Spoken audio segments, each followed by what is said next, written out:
I had faced ambush gunmen in Fallujah, and I thought there was nothing left in life that could make me lower my rifle out of fear. But when I stood in that fog-covered valley in the Cascade Range, looking through my scope, and seeing a Bigfoot use its own body to shield two smaller ones behind it, my finger froze on the trigger. At that exact moment, from the forest around us, one tree knock after another rang out like a signal, and I understood. We had never been the hunters. Hello everyone, I'm Victor, and I'm very glad to see you back on the channel. Today, we're going into a story that made even people who had lived through war completely change the way they looked at Bigfoot. The content was compiled by our editorial team from many different sources, including witness accounts, Sasquatch forums, archived materials, ranger blogs, and Bigfoot research communities across the United States. We cannot confirm whether the entire story is true or only a legend passed down over many years. So listen with an open mind. If you believe nature still holds things human beings do not fully understand, leave the comment "Believe" before we begin. In late 2021, Ethan Mercer, a 47-year-old former Marine struggling with life after discharge, received an invitation to join a secret mission lasting less than 1 week for a payment of $20,000. Trusting his old commander, Cal Donovan, Ethan agreed without knowing that the real target was hunting a creature called Bigfoot in the Cascade Mountains of Washington State. At first, Ethan believed he was helping eliminate a threat connected to several mysterious disappearances. But the deeper he went into the forest, the more evidence he discovered showing that Bigfoot was not the bloodthirsty monster described by the contractor. As the truth behind a mining and biological research conspiracy gradually surfaced, Ethan was forced to choose between completing the contract or protecting the creatures he had been hired to kill. That journey made him realize that the most frightening thing in the forest was not Bigfoot, but human greed. Ethan Mercer had left the Marine Corps nearly 10 years earlier and lived alone near Spokane, Washington. He survived on veteran benefits and short-term repair jobs, but unstable income left him constantly struggling with medication costs, mortgage payments, insurance, and bills. Though he tried to fix the roof himself to save money, Ethan understood that his financial situation was growing harder and harder. Late that afternoon, Sarah, his ex-wife, called to ask how much he could contribute toward their daughter's college tuition. She did not blame him, but the question placed even more pressure on him. Ethan promised he would try, though he had no idea how he would manage.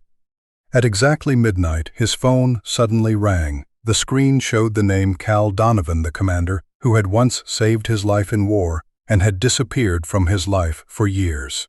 The next morning, Ethan had barely slept after the midnight call. Cal Donovan had only left an address and asked him to meet early that afternoon at an old bar on the edge of town. Ethan arrived early and quickly recognized the commander from years before. Cal had aged a great deal, with gray hair and a face full of lines, but the calm in his eyes had not changed, only become more tired. After a few short greetings, Cal placed an envelope in front of Ethan. Inside was a payment of $20,000 for a mission lasting less than a week. Ethan was stunned because the amount was more than several months of his income. Cal only explained that the mission required experience, calmness, and the ability to coordinate with people who had lived through war. He then handed Ethan an agreement with 4 mandatory conditions. He could not ask about the target before the operation began. He could not bring a phone or any personal communication device. He could not reveal any information to anyone, and he had to sign a non-disclosure agreement before departure. Ethan tried to guess whether this was a counterterrorism assignment, protection for an important person, or support for law enforcement, but Cal either shook his head or stayed silent. Finally, he looked straight at Ethan and said, "If I didn't believe you were the right man, I wouldn't have called." That sentence reminded Ethan of the years in the military, when Cal was always the one who made the final decision without needing to explain. This time, however, something felt different. Throughout the meeting, Cal kept watching his surroundings as if he feared being followed. something Ethan had never seen from him before. Before leaving, Cal finally revealed one more detail. The entire team would be made up of former service members who had seen direct combat. That made Ethan even more confused, because he could not imagine what kind of mission required people like that. When he tried to ask more, Cal only stopped at the door, turned back and said, "Tomorrow, you'll know what we're hunting." The next morning, Ethan drove his pickup truck to the coordinates Cal had sent, a private airfield hidden among pine forests in northern Washington state. From the gate, he could tell the place was under strict protection, with steel fencing, surveillance cameras, and security staff checking every person's documents. Outside the hangar, Cal was waiting with 6 other men. After watching for only a few minutes, Ethan knew they were all former military. Their stance, the way they observed, checked gear and carried themselves, showed that each had once filled a different role, such as sniper, combat engineer, medic, or scout. None wore uniforms, but all carried the bearing of men who had faced battle many times. A short while later, staff brought out equipment crates containing rifles, pistols, binoculars, night vision gear, and other advanced devices. What caught Ethan's attention was that all the weapons were numbered, but carried no insignia or identifying marks from any military unit or agency. Everything reminded him of special operations he had once joined, but the secrecy level was even higher. A few minutes later, a convoy of black SUVs entered the airfield. A middle-aged man in a suit stepped out with 2 bodyguards. He introduced himself only as a representative of the client, absolutely refusing to reveal his real name or the organization behind the mission. Immediately afterward, everyone was required to surrender phones, GPS watches, and any device capable of tracking or communication. These items were sealed and locked inside a portable safe. Even though Ethan had taken part in many top-secret missions, he had never seen information control this strict. One veteran joked that with all this firepower, they must be joining the biggest bear hunt of their lives. No one laughed. The silence made Ethan even more certain this was not a military operation. If it were official, they would have had deployment orders and a clear chain of command. Instead, this was only a group of former soldiers hired for a massive payment by a completely mysterious organization. Just as everyone gathered in front of the hangar, the man in the suit stepped toward a large screen, took hold of the tarp covering it, and slowly pulled it down.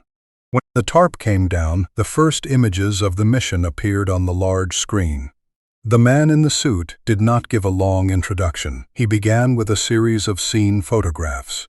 A sealed-off forest area, torn-up camping tents, scattered belongings, and reports about multiple disappearances. Ethan quickly recognized that these were professional investigative materials, not collected internet clippings. Next came images of dead elk, black-tailed deer, and black bears with unusual wounds, as if an enormous force had brought them down in an instant. Then the screen changed to a photograph of a giant footprint more than 2 feet long, shown beside a measuring ruler and an evidence marker. The whole room began to fall silent. The final clip came from a thermal camera.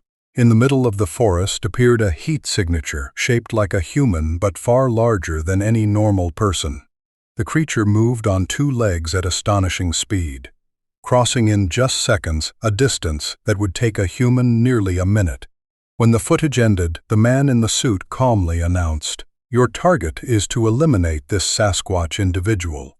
The room went dead silent. A few veterans looked at each other with skepticism, as if this might be a joke or a psychological test. Ethan also found it hard to believe. He had heard many Bigfoot legends while stationed in the Pacific Northwest, but he had never considered them real. However, the evidence they had just seen made it impossible to dismiss easily.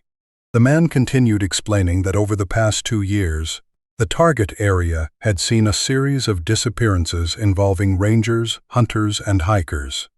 According to the client's investigation, all of them were connected to the same adult Sasquatch. Therefore, the creature had been classified as a threat that had to be removed before more lives were lost. Ethan remained cautious. He still did not fully believe the conclusion, but if a creature truly was killing civilians, he could morally accept the mission. At the end of the briefing, the man switched to a map of the Cascade Range and announced that the operation would last exactly 5 days. If the team failed to complete the objective within that time, the area would be handled through another option, decided by higher command. One veteran asked what that option was, but the man only closed the file and answered that they did not need to know. That reply disturbed Ethan more than any image he had just seen. He could not stop wondering, if a full team of elite former soldiers failed, how terrifying would the backup option have to be? The helicopter lifted off immediately after the briefing. 8 former service members and all their gear quickly climbed aboard, heading toward the Cascade Range. Ethan sat beside the window, watching towns and highways slowly disappear, replaced by endless old forest. During the flight, the pilot hardly spoke. He kept checking instruments and changing radio frequencies. Communications became more and more distorted, then almost disappeared entirely. One former scout realized they had entered an area with almost no signal, meaning that if something went wrong, they would be completely isolated. After nearly 3 hours, the helicopter crossed mountains covered in pine forest. Ethan tried to find signs of human presence, but saw only wilderness stretching to the horizon. When the aircraft began descending, the pilot did not land right away. Instead, he circled several times over one valley, as if confirming something. From above, Ethan saw a strange patch of forest. Dozens of giant pines had been snapped at nearly the same height, falling in different directions as if struck by a massive force. The scene did not look like the aftermath of any storm or tornado he had ever seen. As soon as they touched down, Cal immediately ordered the gear unloaded. The pilot only gave them a thumbs up for good luck, then lifted off at once, leaving the team in the remote forest.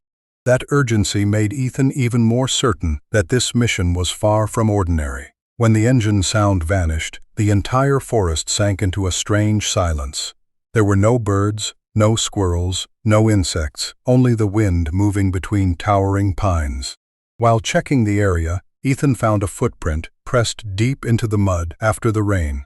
Its shape was almost human, but its size was larger than any bear track he had ever seen. Cal stepped over, looked at the footprint for a few seconds, then said quietly, "We're not the first ones here." At that moment, from deep in the forest came 3 powerful knocks against tree trunks. Less than a few seconds later, another knock answered from the opposite side. Then another sounded behind the team. Everyone immediately turned toward each sound. Ethan felt his spine go cold. The knocks were not random. They appeared in a clear sequence, like signals being passed from one position to another. For the first time since taking the mission, Ethan had the feeling that the team was not hunting. They were the ones who had just stepped into the territory of a creature that already knew they were there. After the 3 knocks echoed through the forest, Cal immediately signaled the team to deploy. Their military skills quickly took over. 2 former scouts moved ahead to open the path. The sniper held the right flank. The engineer watched the terrain, while Ethan and Cal remained in the center to respond if needed. The team moved slowly through the dense pine forest. Ethan had operated in Afghanistan and Iraq, where threats always followed some tactical logic. But in the Cascades, the feeling was completely different. The stillness made him feel as if every step the team took was being silently watched from several directions. About half an hour later, the scouts found more signs. Ethan studied the giant footprints pressed into the mud near the creek. Only a few dozen yards ahead, another track appeared, noticeably smaller. The prints were different sizes and appeared across different ground types, from soft mud to stone slabs, making it almost impossible to determine the direction of travel. The tracker admitted he had never encountered anything this strange. That made Ethan begin to question the client's theory that they were hunting only one individual. As they continued deeper, Ethan found many ancient pine trees broken at a height of more than 10 feet. The breaks were fresh, as if the trunks had been twisted down by tremendous force. More importantly, all of them had fallen in the same direction, forming a strip through the forest. Cal suggested this might be how the creature marked territory and ordered the team to continue. A few members still argued that all the signs were just from large bears exaggerated into legend. Ethan did not argue back, but his instinct grew stronger. If the different footprints belonged to multiple individuals, then all the information they had been given might have been wrong from the beginning. That thought had barely finished forming when the scout up front suddenly raised a fist to signal a stop. In the middle of a moss-covered patch of ground, dozens of stones, large and small, had been arranged in an almost perfect arc. They were placed so neatly that no one could believe nature had made them. The whole team stood silently before the strange structure because, if nature had not created it, then something in this forest was intelligent enough to arrange it with intention. The stones arranged in an arc forced the team to stop. The former engineer suggested they were only rocks that had rolled down after many freezing winters. A few others agreed and wanted to continue, but Ethan stayed behind to observe. He brushed away the rotting leaves around the base of the stones and quickly noticed something unusual. Large rocks had been placed as a foundation, with smaller stones balanced above them in a clear order. There were no signs of a landslide or water current carrying them here. Everything looked as if someone had arranged them deliberately. Walking along the arc, Ethan found two more stone stacks nearly as tall as a man's head, built in the same style. His many years living in mountain country made him certain this could not be a natural phenomenon. The team continued along the creek. Only a few hundred yards later, they encountered another cluster of stones almost identical to the first. Ethan compared it to the map and realized the distance between the clusters was nearly equal, forming marker points along the exact route they were taking. It did not stop there.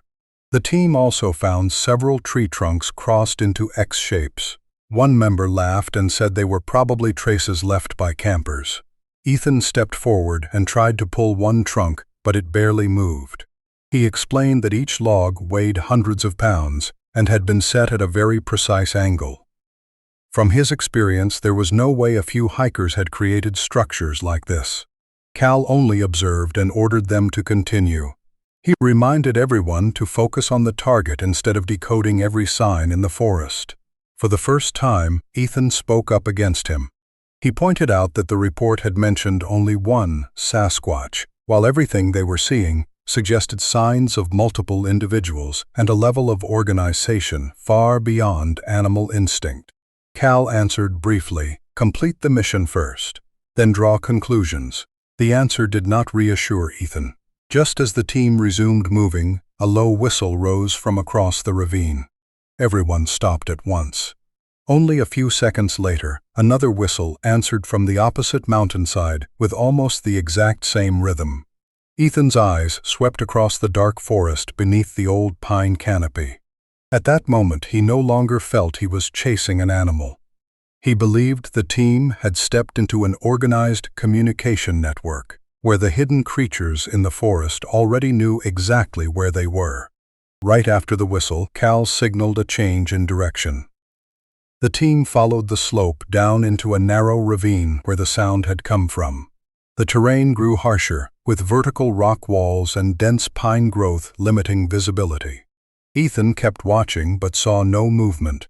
After nearly 10 minutes of searching in silence, the man at the rear of the formation suddenly shouted. A rock weighing several dozen pounds fell right behind him, only a few steps away. The team immediately spread out and searched the cliffs, but saw no sign of a landslide or anyone hiding. Less than 2 minutes later, another rock fell directly in front of the formation, blocking the only path through the ravine. It was close enough to force them to stop, but not close enough to injure anyone. Cal said in a low voice, "If that creature exists, it's testing our reaction." The former sniper agreed. He pointed out that if the opponent truly wanted to kill them, the first rock could have been thrown more accurately. That made Ethan realize something frightening. Something knew exactly where the entire team was, had enough strength to throw huge rocks from a distance, but was deliberately avoiding a direct attack. After going around the obstacle, the team continued forward at a slower pace. Suddenly, a member tripped and fell. Ethan rushed over and discovered a thin steel cable stretched between two tree trunks at knee height. The cable was covered with dead leaves, making it nearly blend into the environment. A few people suggested it was a Sasquatch trap, but Ethan immediately rejected that. He inspected the knots carefully and concluded it was made by humans. The cable type, metal clamp, and camouflage method were all highly professional. The former engineer confirmed his conclusion. That meant before their team arrived, another group had been operating in this forest. They might have been rangers, hunters, or another secret hunting team like theirs. As Ethan followed the cable, he suddenly froze. Near the metal clamp, there was still a layer of dried blood turned dark, almost blending with the rust on the metal. This trap had not been unused. It had once held a creature, or a human being, and that meant whoever had set the trap might never have left the Cascade Forest. The first night in the Cascade Valley fell very quickly. Cal chose a flat area near the creek to set up camp. The entire team worked by military procedure, pitching tents, setting observation points, running the stove only briefly, then extinguishing all fire completely. Watch shifts were divided into 4 rounds. Ethan took the last shift, from 2 in the morning until dawn. At exactly 2 o'clock, Ethan took the thermal imaging device and patrolled around the camp. Only about 20 minutes later, he heard heavy footsteps from deep in the forest. The sound was slow but clear, moving in a wide circle around the camp. Ethan immediately scanned with the thermal device. On the screen, only a few faint heat signatures appeared behind large pine trunks. Every time he adjusted his angle to confirm their positions, the heat sources disappeared, as if intentionally avoiding him. That made Ethan believe the thing watching them was not behaving like a wild animal. Not long afterward, a heavy knock sounded from the eastern hillside. A few seconds later, another answered from the north. Then more followed, one after another, through the forest. Because of his military experience, Ethan recognized this was not random noise. The sounds were made in a clear sequence, exactly like a signaling system between observation points. By morning, the team checked the area around camp. No one had been attacked, and all gear remained intact. But in the soft ground, dozens of new footprints appeared in different sizes. All of them pointed toward the camp and then turned back out, forming a ring only a few dozen yards away. Not one footprint entered the middle of where they had slept.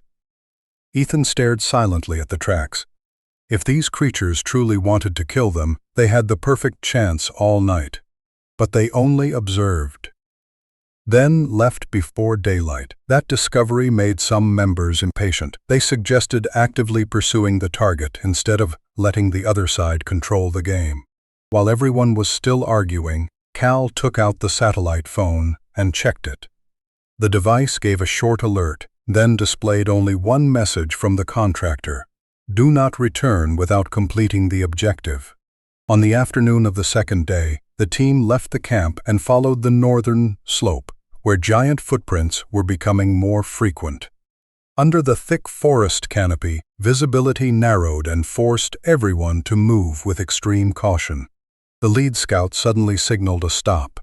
Several hundred yards away, a massive dark shape had just slipped between the pine trunks and stopped. The team immediately spread into tactical formation. Ethan hid behind a tree trunk and lifted his binoculars. When the image became clear, he stopped breathing. Before him stood a creature nearly 10 feet tall, broad-shouldered, long-armed, and covered head to toe in dark brown fur. It stood motionless on the slope, looking straight at the team as if it had known each person's position from the beginning. What surprised Ethan was not its size, but its eyes. There was no savagery or bloodlust like in the mission reports, only calmness and caution. One member slowly raised his rifle, preparing to fire. At that exact moment, 2 smaller creatures appeared behind the adult. They were only about chest-high to an adult human and stayed close to it. The Bigfoot immediately stepped sideways, using its huge body to completely shield the two young ones. It kept looking toward the hunting team but showed no sign of attacking. That moment froze Ethan in place. The image reminded him of his military years, when he had once used his own body to shield a wounded comrade on the battlefield. That was not the behavior of a predator. That was the instinct of a father. As his teammate was about to squeeze the trigger, Ethan immediately knocked the barrel hard to the side. The first shot rang out, striking the tree canopy above. The gunshot tore through the forest's silence. The Bigfoot did not counterattack. It instantly turned and guided the two young ones deeper into the forest. Only seconds later, all three vanished among the pines with astonishing speed. Ethan stood silently watching them go. What haunted him was not their speed, but the fact that the creature focused only on protecting the children and retreating instead of attacking after being shot at. Tension immediately rose within the team. Some were angry because Ethan had just cost them the chance to complete the mission. Cal did not join the argument. He only looked at Ethan and asked, "What did you just see?" Ethan did not answer. For the first time since taking the mission, he no longer believed he was hunting a monster. He had just aimed a rifle at a creature, only trying to protect its children. While the team was still arguing, the scout called everyone to the edge of a low cliff. On the damp ground were dozens of footprints of many different sizes, from adult tracks to small juvenile prints, all heading toward the same valley. As he examined them, Ethan noticed a metal object reflecting sunlight. He picked it up and recognized it as a fairly new tranquilizer dart. It was not the type of ammunition or equipment issued to his team. The discovery chilled him. Before they arrived in the Cascades, another group had already been quietly hunting the Bigfoot family, and their mission was likely only one small part of a plan the contractor had intentionally hidden. That afternoon, the team still stood around the place where Ethan had found the tranquilizer dart. Ethan suggested changing direction to investigate. In his view, if people had already been operating in this forest before them, those traces could explain all the strange things they had seen over the past 2 days. Some members objected, arguing that the only mission was to hunt Bigfoot. Cal did not answer right away. He studied the dart closely and noticed the steel was still bright, showing no rust despite the constant moisture in the forest. That proved it had been used recently. Cal immediately decided to change direction. The team followed the mountain slope along the path the Bigfoot family had used to retreat. The farther they went, the more human traces they found instead of animal signs. Under a fern patch, Mason picked up an empty veterinary drug vial. Not far away was a section of steel cable cut with specialized tools. Lucas found a medical glove caught on a branch. These items were scattered like remnants of a carefully organized operation. Ethan became even more certain that all of this had been intentionally hidden from his team. None of these details had been mentioned in the mission file. When they crossed a clearing, Mason found faint tire tracks pressed into the soil. Though they had been partly covered by forest leaves, the tread marks were clear enough to identify them as belonging to a light specialized vehicle. Lucas continued inspecting the tranquilizer dart and gave an important conclusion. It was the type used to sedate extremely large animals, such as bears or bison. The dosage printed on the dart body was enough to bring down a target weighing thousands of pounds. The air immediately became heavier. Mason said, "If the goal was only to kill Bigfoot, why prepare tranquilizers?" No one could answer. Ethan began to believe the people who had come before them had not intended to kill the creature. They wanted to capture it alive. And that meant all the information provided by the contractor might have been only part of the truth. Just as the team prepared to stop and check the map, Ethan suddenly saw a thin column of smoke rising from the western slope. No one on the team had lit a fire there. In the completely isolated Cascade Valley, that column of smokes could mean only one thing. Besides them, another group was still operating in this forest. Following the smoke, the team moved along the slope for nearly an hour, before finding camouflage nets that almost blended into the forest. Beneath them was a solidly built camp. Cal immediately deployed the team to inspect. After confirming there was no ambush, they moved in. It was not a hunter's shelter or a ranger post, but a field research facility abandoned in a hurry. The ground was covered with human footprints, and the fire pit still held dry ash, proving the place had been deserted not long before. Inside the main tent were stainless steel tables, medical instruments, a centrifuge, a generator, and liquid nitrogen storage containers. Broken test tubes and chemical vials were scattered across the floor, and the smell of antiseptic still hung faintly in the air. Lucas quickly concluded that this had been a field laboratory designed to process biological samples, operated by highly trained people. Behind the tent area, Ethan found several large steel cages bolted firmly into the rock floor. The bars were bent outward from the inside, and many doors had been ripped off their hinges, as if something extremely strong had broken out and escaped. The damage did not resemble explosives or cutting tools Ethan had seen in the military. While searching, Mason picked up several spent shell casings. With one glance, Ethan knew they did not match ammunition issued to his team. That proved another fully equipped force had been operating here before them. The atmosphere became even heavier. Ethan also noticed Cal quietly pick up a folder from under a table and quickly tuck it into his jacket without explaining anything to anyone. That detail made him begin to suspect Cal knew more than he had said.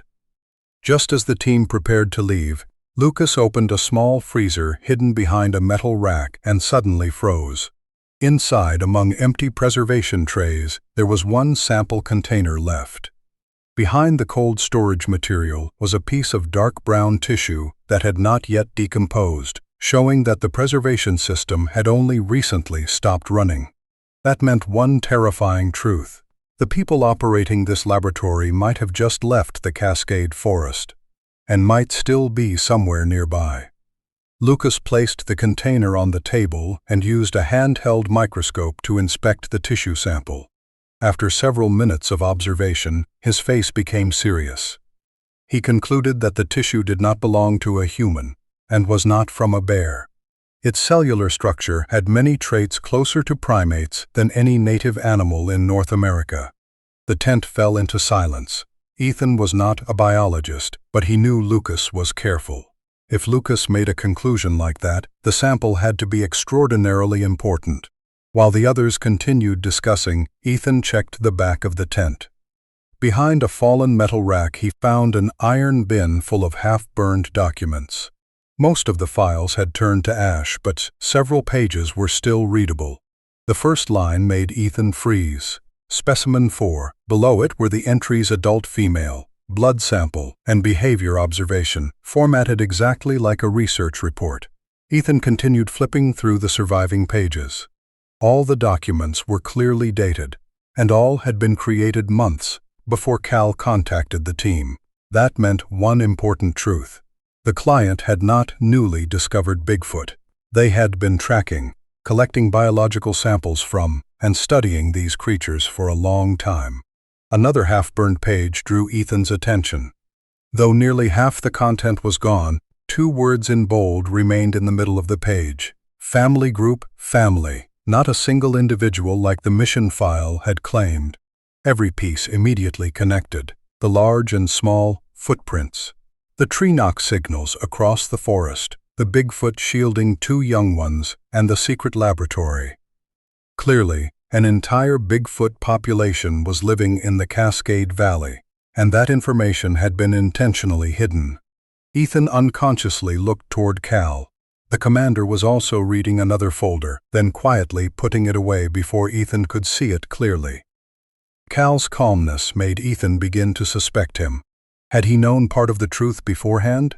Ethan did not want to conclude too quickly. Cal had saved his life and had never betrayed comrades. But the distance between what the team had been told and what they were seeing with their own eyes had become too large to dismiss as a misunderstanding. The air inside the tent grew heavy as everyone realized they might only be pawns in a larger plan. At that moment, an urgent call came from the lookout outside. Ethan and Cal rushed out immediately. On the opposite mountainside, among ancient pines, a massive figure stood motionless. It was not hiding or running away. It was silently watching the entire research site from above, as if it knew exactly what the humans had just discovered. After leaving the camp, Ethan immediately looked up toward the mountainside where the lookout had spotted the target. Among the pine trunks, an adult Bigfoot stood motionless, silently watching the team. Only seconds later, Mason spotted another dark shape on the left slope. Then another individual appeared on the right. Ethan quickly realized they were not facing only 2 or 3 creatures. At least 6 adults had silently surrounded the research site, standing at even distances as if positioned in advance. By reflex, several members immediately raised their rifles. But strangely, none of the creatures moved forward or acted aggressively. They only stood still, observing every movement of the humans. That calmness placed more pressure on Ethan than any attack could have. Realizing the unfavorable situation, Cal lowered his weapon and ordered the team to withdraw from the research site immediately. The entire team backed away step by step, maintaining a defensive formation. What made it strange was that as they left, the Bigfoot individuals also disappeared one by one behind the trees. No one saw them move and no one heard a sound. Only minutes later, the whole forest returned to silence, as if no one had ever appeared.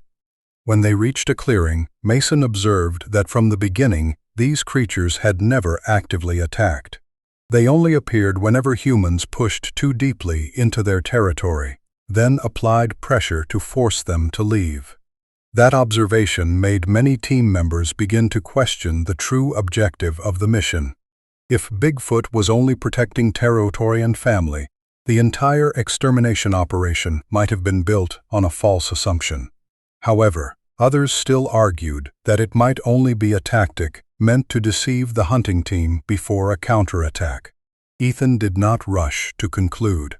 What troubled him most was still the disappearances the contractor had mentioned. If the Bigfoot family kept avoiding conflict the way he had witnessed, then who or what was truly behind the deaths in the Cascade Forest? As the team continued retreating, Ethan suddenly found a fresh-looking dark blood trail stretching across the rocky ground. The blood wound through fern patches and led straight into the forest ahead, as if a wounded creature or person had fled the site in a hurry. The discovery immediately made the team change direction, because perhaps the answer they were looking for waited at the end of that blood trail. Ethan could not take his eyes off the blood trail running through the forest floor. As the team withdrew under Cal's order, he asked for permission to quickly inspect the area, then quietly separated from the formation. The blood led him through a narrow rock crack into a small moss-covered valley. Hidden behind a large boulder, Ethan froze when he saw an adult Bigfoot badly wounded in the shoulder. Around it was a family. 2 young Bigfoot kept carrying leaves over and placing them near the wound, while a female Bigfoot watched the forest cautiously. An older male knelt beside the wounded one, using both hands to press the wound and stop the bleeding. The scene did not look like the behavior of vicious animals. It looked like a family trying to save a loved one. Ethan raised his binoculars and studied the wound more closely. He quickly realized it had been caused by a high-velocity rifle round. More importantly, the caliber was completely different from the weapons his team was using. That conclusion brought all his earlier doubts together into one clear picture. The Bigfoot family had been attacked by another group before Ethan's team ever arrived in the Cascades. The steel cable traps, tranquilizer darts, secret research site, and biological samples all proved that a large-scale capture operation had been going on for months.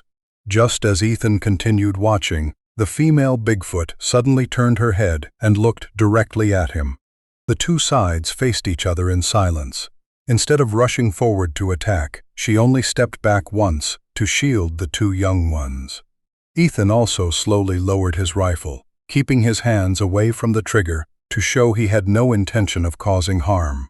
For a few brief seconds, Human and Bigfoot simply watched each other before Ethan slowly withdrew, deciding not to harm that family. When he returned to camp near dusk, Ethan saw Cal just ending a call on the satellite phone. Before Cal put the device away, Ethan accidentally saw a line of encrypted text on the screen. Priority: recover DNA samples. Eliminate witnesses if necessary. That one short line was enough to make every piece fall into place.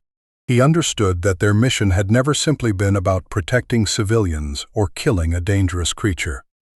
The true objective was to collect DNA and erase every trace of the Bigfoot family's existence. For the first time since entering the Cascade Valley, Ethan believed the greatest threat was not the creatures hiding in the forest, but the humans behind this secret operation. Night fell quickly over the Cascade Valley. Ethan sat silently by the fire, unable to stop thinking about the encrypted message he had accidentally seen on Cal's satellite phone. He understood that if he challenged Cal right away, Cal could deny everything. What he needed was more evidence to complete the truth. When everyone had gone back to their tents, Ethan called Lucas and Mason into a hidden corner and told them what he had seen in the valley. He spoke of the wounded Bigfoot, the two young ones bringing leaves to help, the female standing guard, and an old individual trying to stop the bleeding for a family member. Ethan also confirmed that the wound had come from a rifle round, but not the type issued to their team.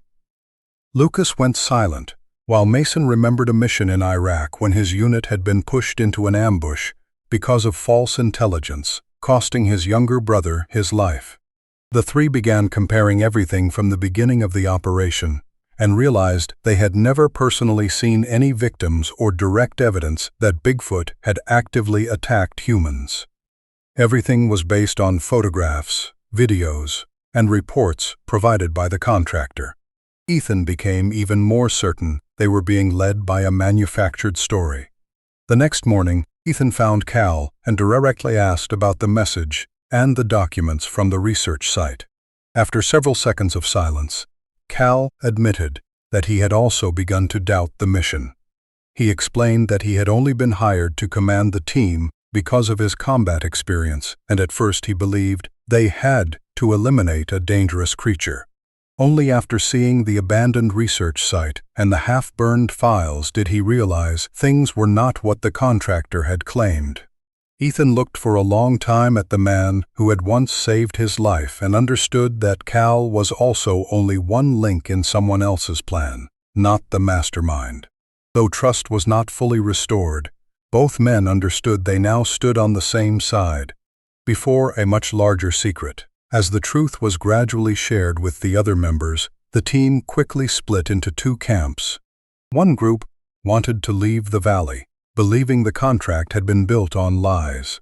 The other still wanted to continue to complete the mission and receive the promised payment, arguing that Bigfoot might still be a threat. The argument had not ended when Cal's satellite phone suddenly vibrated. He read the new order, then slowly looked at everyone. The message contained only one sentence: "Continue pursuit. Do not leave the area." Silence immediately fell over the camp. After the argument in camp, Ethan decided not to keep waiting for orders. Early in the morning, he, Lucas, and Mason secretly followed the underground cable line they had seen near the abandoned research site. The cable led them to a steel door camouflaged behind a moss-covered rock wall. The door was not locked, showing the place had been used recently.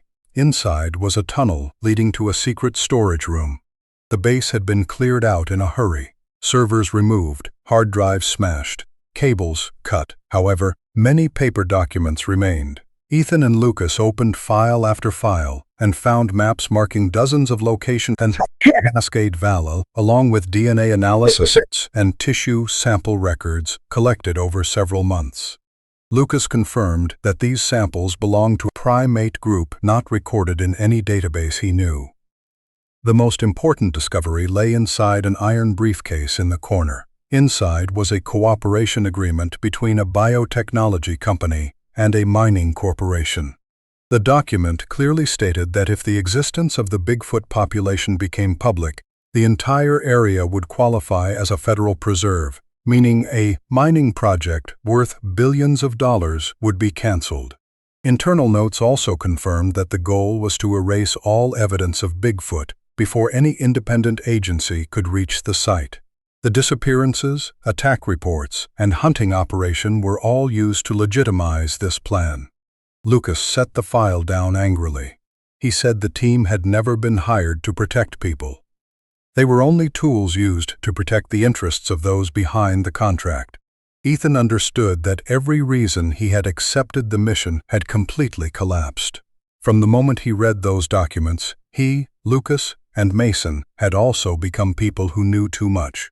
Just as Mason prepared to gather the most important files, the three heard a low, heavy sound from above. Helicopter blades were approaching the Cascade Valley fast, signaling that the people behind the operation had returned to erase every remaining trace. The helicopter sound echoed through the valley, making the entire team step out of camp. A dark-painted helicopter flew low overhead and dropped several parachuted supply crates onto a nearby meadow before immediately leaving, without contacting the team on the ground. When the crates were opened, everyone quickly realized they did not contain food or regular supplies. They held armor-piercing rounds, large tranquilizers, military-grade explosives, and modern tracking devices. Lucas checked the sedatives and confirmed they were enough to subdue very large creatures. Ethan immediately remembered the tranquilizer dart he had found in the forest and became even more certain that a large-scale capture operation had been underway before they arrived. In the final crate was a waterproof envelope. Cal opened it and froze before the short order inside. "Eliminate all targets." Ethan read that command again and again and realized the most important detail was the word all. Previously, they had always been told they were pursuing one dangerous Sasquatch individual. Now, the order confirmed that the real target was wiping out the entire Bigfoot family in the valley. Briggs immediately supported continuing the mission. He argued that the team had accepted the contract and had no reason to abandon the massive payment waiting ahead. Ethan objected, insisting that the documents found in the secret base proved the entire operation was only meant to protect the interests of the mining corporation. The Bigfoot family had never shown the man-killing behavior described in the reports. The argument quickly escalated. Briggs placed his hand on his rifle grip, and Ethan also brought his weapon into a ready position. Mason and Lucas instantly spread out on both sides by combat reflex, while the others began choosing sides. Just as the tension could have turned into gunfire, Cal stepped straight between the two men and ordered them to lower their weapons. After several seconds of silence, Ethan lowered his rifle first. Briggs followed, but his eyes remained hostile. From that moment on, the hunting team officially split. One group stood with Ethan, believing they had been used to cover a larger conspiracy. The other group was determined to complete the mission despite the truth behind it. They remained in the same camp, but they no longer shared the same objective. Just as the atmosphere was still stretched tight, a gunshot suddenly rang out from deep in the southern forest. The sound echoed across the valley, and everyone turned at once. No one on the team had just fired, meaning another force was still operating in the Cascade Forest. The gunshot from the south made the team rush into the central valley. Ethan, Cal, and Lucas ran at the front, while Briggs led a group along the rocky slope. Only minutes later, they found an adult Bigfoot standing unsteadily on a rock outcrop, its arm covered in blood. Briggs still held his rifle in firing position, smoke still rising from the barrel. Immediately afterward, the forest rang with a fear of powerful knocks transmitted from many directions like a signaling system. Almost at the same time, large rocks rolled down to block the trails, and several dry tree trunks fell across the paths, splitting the human formation. Massive dark shapes kept appearing and disappearing behind the pine trunks, forcing the gunmen to shift targets without being able to determine exact positions. Ethan quickly realized This was an organized tactic meant to isolate and confuse the hunting team, not a chaotic attack. A rock struck one member in the shoulder and broke his arm. Lucas immediately rushed in to give first aid. Another man slipped and fell into a rocky crack while trying to avoid a falling tree. The formation quickly dissolved into chaos. While Ethan kept calling for everyone to stay calm, Briggs continued firing at any dark shape that appeared, making the situation even more tense. As he searched for a way to reach the wounded man, Ethan saw two adult Bigfoot working together to help the shot individual move away from danger. They supported its shoulder and back, guiding their injured companion out calmly without abandoning it. The scene reminded Ethan of soldiers rescuing comrades on the battlefield. It made him even more convinced this was a community that protected one another, not bloodthirsty beasts like the mission file had described. But Briggs saw it as the best chance to eliminate the whole group. When Ethan moved to stop him, he saw, at the bottom of the slope, a female Bigfoot standing in front of two young ones, holding a protective posture and watching every movement the humans made. Briggs saw the mother and children too. He slowly raised his rifle and brought his sights toward them.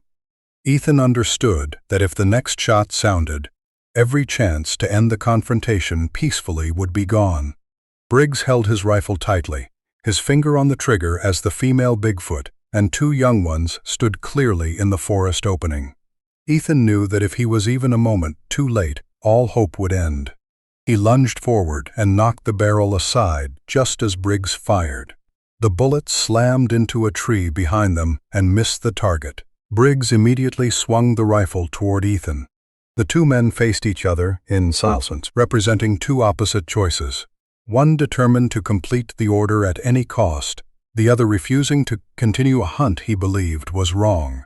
Mason and Lucas stood alert on both sides, while Cal stepped between them and ordered both to lower their weapons. But this time, his authority was no longer enough to control the situation. Just as the air was pulled tight, the female Bigfoot slowly stepped out from the trees and stood in front of the two young ones. She did not roar or charge. She simply watched the humans calmly. Farther away, the other adult Bigfoot held their positions in the forest, silently forming a protective ring. The sight reminded Ethan of the Bigfoot family he had seen caring for the wounded individual. Every sign he had gathered throughout the journey led to the same conclusion. They had never started a war. They only protected their territory and family. Ethan took a deep breath, then slowly placed his rifle on the ground and stepped back with both hands away from the weapon to show he was no longer part of the hunt. After several seconds of silence, the female Bigfoot also took one step back, then led the two young ones into the forest. The remaining individuals disappeared one by one behind the pine trunks without chasing or retaliating. The valley quickly returned to silence. Watching the Bigfoot group vanish, Ethan realized courage was not in pulling the trigger, but in deciding to lower the weapon when he still had the ability to fight. That moment also marked the complete collapse of the hunting team. No one still shared the same objective, and the force behind every tragedy was now clearly the company that had hired them. When Cal signaled for withdrawal, a violent explosion suddenly erupted from the direction of the abandoned research site. The ground trembled lightly, and a black column of smoke rose above the forest canopy. Ethan immediately understood that someone was destroying the entire facility and all evidence of the operation. If they did not act at once, not only would the truth about the Bigfoot family be erased, but the people who had stepped into the Cascade Valley might disappear as if they had never existed. The explosion at the abandoned research site made the whole Cascade Valley tremble as if hit by an earthquake. Ethan stopped for a few seconds on the slope, watching the black smoke roll high above the ancient pines and spread through the cold gray sky. Right after the first blast, a chain of smaller detonations sounded from several different locations, enough for him to understand this was not an accident. Someone had carefully planned to destroy the entire facility, wiping out every device, file, and trace before any outsider could reach it. A heavy feeling quickly covered the whole group. No one was thinking about contracts, payment, or the original objective anymore. Cal looked toward the smoke for a long time, then calmly announced that the operation was over. He ordered everyone to collect only essential gear and move immediately toward the helicopter extraction point. For the first time, everyone accepted the order without objection. The arguments that had lasted for days seemed to close once the truth appeared before their eyes. They were no longer a hunting team pursuing a dangerous creature, only a handful of people trying to leave the forest alive with memories that could not be erased. Briggs still carried his rifle on his shoulder, but the tension in his eyes had disappeared. He walked more slowly than before, repeatedly looking down at the ground, as if facing his own decisions. No one mentioned the confrontation in the valley or the shot that had almost taken the lives of the Bigfoot family. The silence between veterans who had survived war felt heavier than any apology. Lucas walked while watching the remaining teammates to make sure no one was left behind. Mason held the rear position, constantly checking the forest behind them with binoculars. But he was no longer searching for a target to shoot. The habits of a sniper now served only to protect the humans retreating together. The road back was much harder than the way in. The explosions had dropped many large tree trunks across the trail. Rocks and soil from the slopes had slid down into chaotic piles, forcing the group to detour many times. Smoke and dust filled the space between the pines, making daylight look dim and dirty. The air carried the smell of burned wood and explosives, completely different from the familiar damp earth scent of the old-growth forest. As Ethan walked, he kept looking back.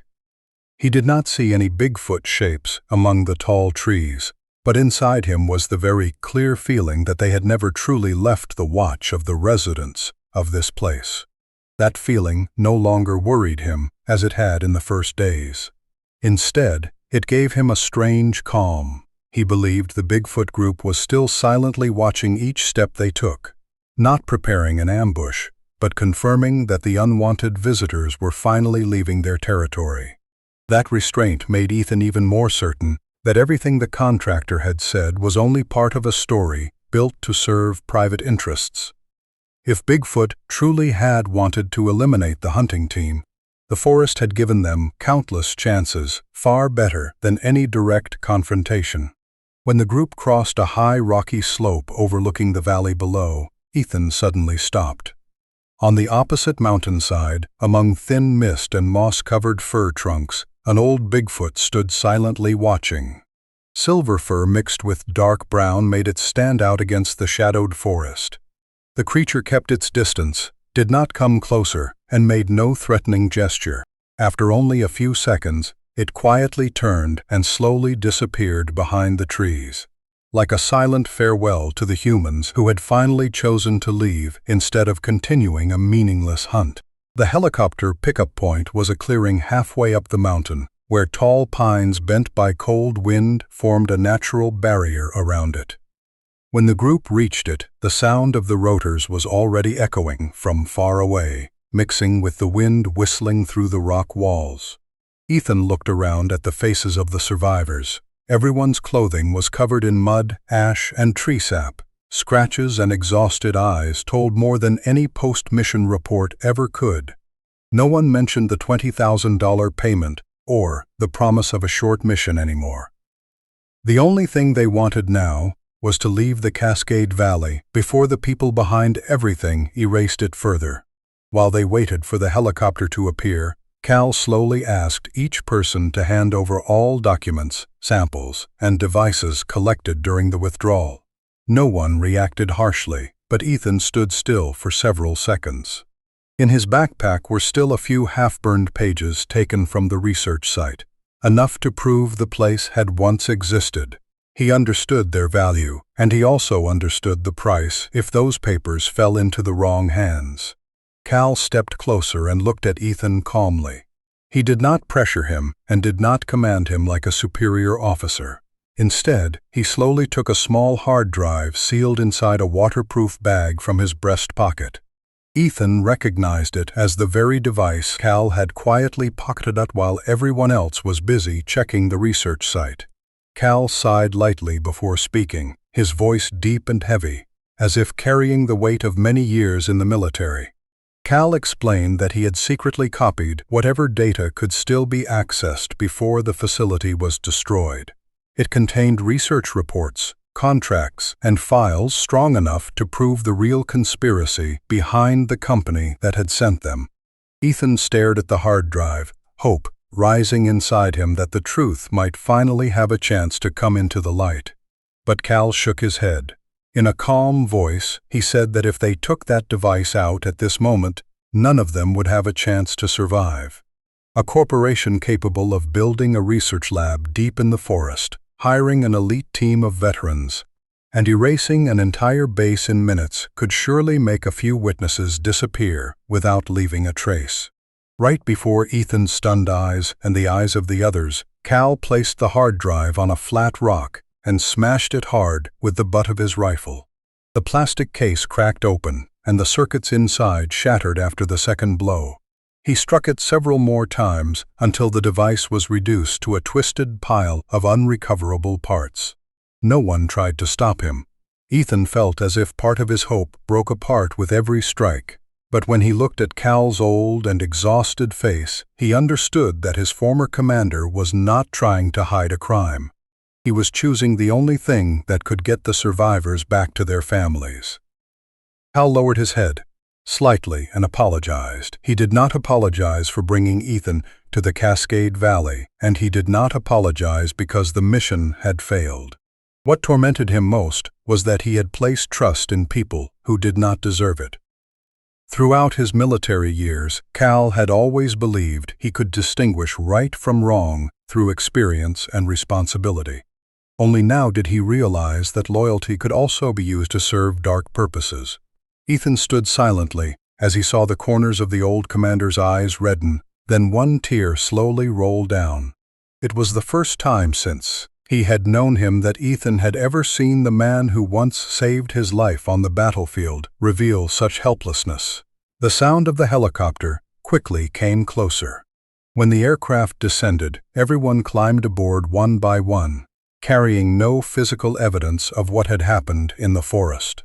The rotor blades stirred dust and dry leaves. The helicopters slowly lifted from the ground. Ethan sat beside the window, silently looking down at the valley sinking into the mist.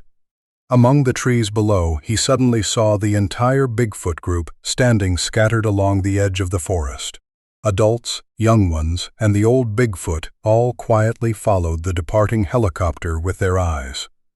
No hand was raised. No action tried to hold them back. They simply stood there in the peace of the forest, like the final guardians of a secret that nature had still decided to keep for itself. The helicopter had barely landed at the private airfield when a convoy of black SUVs moved toward it quietly, as if everything had been calculated in advance.